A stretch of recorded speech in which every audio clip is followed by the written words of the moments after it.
अस्सलाम वालेकुम की हाल चाल है। उम्मीद है तुसी ठीक होवोगे, खुश होवोगे, आबाद होवोगे। अल्लाह ताला तुहानू खुश आबाद रखे। जी हसदे मुस्करांदे रहो तुसी, आमीन। असी बनाने लगे जे chicken, whole chicken tandoori roast. ते एहदे वास्ते असी बड़ा सारा चिकन ले लिया है। 2 किलो गोश्त होएगा है ते इनू असी लान लगे हैं बड़े बड़े डीप डीप टक। टक लाने तो बाद असी लिया जे रैड चिली सॉस 2 चम्मच खान वाले ते आधा चम्मच खान वाला असी लिया जे लसन दा पाउडर ते 1 चम्मच तकरीबन असी लिया जे मस्टर्ड पेस्ट। थोड़ा सारा असी लिया कचरी पाउडर, थोड़ा जिहा बिल्कुल। ते नाल ही असी शान वालियां दा मसाला ले लिया जे तिक्का मसाला ते इनू असी आपस दे विच हत्थां दे नाल ही मिक्स कर लवांगे, घोल लवांगे ते फिर असी इनू अप्लाई करने आ चिकन दे उत्ते। लो जी ये साडा घुल गया ते असी चिकन दे उत्ते कर रहे हैं अप्लाई।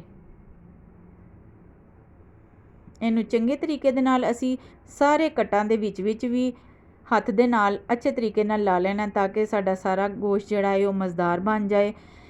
वेख के देखो कितना ज़्यादा अच्छा खूबसूरत लगदा पिया ते खाने च पकाने च भी बहुत मज़ेदार बनेगा ते टेस्टी लगेगा। उम्मीद है तुहानू साडी रेसिपियां पसंद आ रही ने। अगर रेसिपियां पसंद आंदियां ते प्लीज़ कमेंट विच कमेंट भी करेया करो ते वीडियो नू सबसक्राइब भी मेरे चैनल नू कर लवो।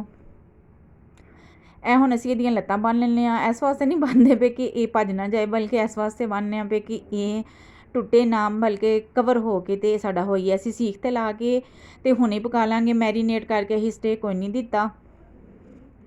इनू असी ओवन दे विच 45 तो 1 घंटा तक टाइम दिता। साडा चिकन तैयार हो गया है। वेखो किड्डा खूबसूरत है।